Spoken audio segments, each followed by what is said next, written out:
What is happening, guys? Day-to-day Gamer here with another Paper Mario Origami King video, this time for the Water Velumental Shrine. I'm going to show you how to get 100% of all the collectibles here, and we're going to kick things off with the question mark blocks, and there's a lot. So right from the left of the entrance, there's one right here that you're going to want to grab, and you go into the next room, there's two right between all these different blocks here that you can hit on your way. That's three really quickly. You'll see that I'm going to go through these pretty quick because there's tons to get through, and a lot of them are just in plain sight, like this one right here to the right. There's another one right there. In the southern area, or just below the main entrance area, if you come down here, you can actually hit some with your hammer, and it looks like there's just one, but there's actually multiple, so you'll hit a few in a row here to be able to go into this door. And my embarrassing miss is that I actually missed one, and I had to come back way later, and I swung my hammer again, and that's the last one I actually ever got. I came back here way later to get that, so it's pretty embarrassing. Don't do that. Make sure you hit them all with your hammer. To get this one, you're going to want to come up to this exit area here and then jump onto the block to be able to reach this one, and you'll get yourself a POW block for your trouble. The next one is I went into the other room just so I could come back and reset all the blocks, because if you break them, obviously it can make your path impossible to be able to get to this one. So once you reset them, you can head up here onto these blocks, and you can get over to this side area to be able to get the question mark block there, and that'll be yet another one in this one. If you break this wall down in this area with the puzzle panel, you can go into the northern section here, and there's actually two right back to back on this sort of outer ring of this rocky area here. So this first one here is just going to have a simple confetti bag in it, and if you continue on to the right, you'll find yet another question mark block. There's a lot of them congested together in this level. It seems to be a theme, and this one's just going to give you 100 points. And lastly, the hidden block of the level is this spot right here on the ground, which is kind of guiding you to check it out. Hit that one, and that'll give you your shiny iron boots, and that is 100% of every question mark block. So moving on to the chests in this area beneath everything, if you head all the way to the left, you'll find a chest that has the restaurant fridge collectible treasure. That will be number 1 in the Water Velumental Shrine. Number 2 is this path I showed you before with the question mark blocks. If you take that through the door, you'll actually find a chest inside this area. It's kind of hidden. You can only see it when, like, through the window. You can get a little peek of it there. But either way, still pretty hard to miss. You can tell there's something back there. You'll get the max up heart collectible treasure for that one. And lastly, the third and final collectible treasure. If you break this block here in this area I'd previously showed you, you can come up the stairs, and again through the window you can see that there's a chest in here. If you snag that chest, I think I'm checking here for like other potential collectibles. I don't know what I was doing. You'll get the POW block, fittingly enough, collectible treasure, as the POW block comes into play in this level a lot. So those are the collectible treasures of the Water Velumental Shrine. Moving on to the not so bottomless holes. Again, a lot of these will be in your path, but in case you had trouble with any of them, I'm going to show you where they all are quickly. So this one's just to the left of the entrance, kind of near where there's a beetle climbing on the wall, which I'll show you as a toad later on.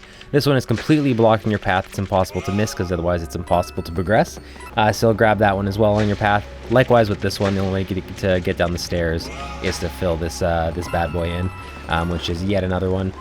Down in this southern area here, beneath everything, there's a little one on the ground here, on the way to where that chest was that I just showed you. In this room with all the blocks, previously I showed you about coming in here to get the question mark block that's sort of tucked away. There's also a not so bottomless hole you may have seen. That one is also tucked away here, so if you get up here, you're grabbing both one way or the other. That's yet another one. A couple more for you still. So in this area here, which is near the end of the Water Velumental Shrine to the right, there'll be a smaller one on the wall there that you can clear. Likewise, in this area that I showed you with the question mark blocks, there's also one on the right wall, sort of near the exit. And then lastly, the very last one is the door to the cafe, which is a big, huge hole in the wall that's hard to miss in the shape of a mushroom. Fill that one in, and then you'll finish all the not so bottomless holes and get access to the cafe to boot. Alright, moving on to the toads. This beetle that you saw earlier on is obviously a toad. You just gotta wait for him to get within the range of your hammer, and then you can swing it and knock him down and save him. That is toad number 1, and he gives you a little spiel here like all the toads are known to do. Moving on from there, we'll grab the second toad, which is sort of tucked away in the window here. All you have to do is just smack the wall and it'll fall out, and then it's an easy hit with the hammer to save that guy. We've been to this area obviously a few times to get question mark blocks, to get the chest, and now to get a toad. This one also rewards you for your troubles with a max up heart, which are always welcome. The better you can, the more you can find those in the world, the more it's going to make battles just a little bit easier, because it increases your strength, not just your hit points, if you didn't realize. Even though they tell you that like any chance they get, pretty much every time you get one. The next toad, if you head up these stairs here that are just to the right of this area with the water wheel and the whole water area, you can knock this toad out of the window, and he'll fall down to this area, and then you don't have to go back down the stairs. You can actually just jump out the window to get down to him. For some reason, it took me multiple attempts to do it. It's not that hard of a task. Hit that one with your hammer, and that is all the toads. They're just that simple. As a bonus, I'm going to show you the puzzle solutions for the water shrine. This first one is obviously pretty easy compared to the other one. It just has 4 panels. So what you have to do is you have to move the panels around in such a way that the only remaining hole is for the panel that you have acquired and is off to the side there, and then you place that panel in. So for this puzzle, you just need to connect the 2 different pathways that are already existing, and then you can drop that one in. The actual real-life panels will move to demonstrate for you, and then you're good to go. The water will flow, and the puzzle is done. So that one is obviously pretty simple. The second one, I'm not going to show you the entire process of how I got there. If you're looking for that, sorry, I'm the worst one to come to for that, because it took me forever. You should not follow my example, because I did it the wrong way 20 times before I did it the right way. So I'm just showing you the last little few moments here before I finished it all off, and then you can see what the final pattern is supposed to look like, and hopefully that helps you out. And if you're somewhere near where I am at the stage I am with this, maybe that'll help you kind of cross the finish line with it. So I'm sort of going through things in my mind here. I think I see the solution. I'm just trying to figure out how to get there.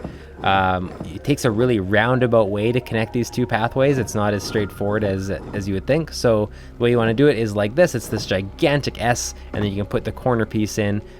It takes so long that even in the real life solution, they don't even show you the whole thing. It just fades to black, and even they skip ahead. So if you're upset that I didn't show you the whole thing, even Paper Mario doesn't show you the whole thing. Anyways, that connects the whole waterway, and that is the second and final panel puzzle of the area. I hope this video helped you out. I hope you had some fun with it, and I hope that if you were looking for any of these collectibles, this helped you or nudged you in the right direction. If you like this video, consider subscribing, liking the video, commenting. All that stuff supports me and helps me out, and I really appreciate it. Thank you so much for watching, and I will see you in the next one.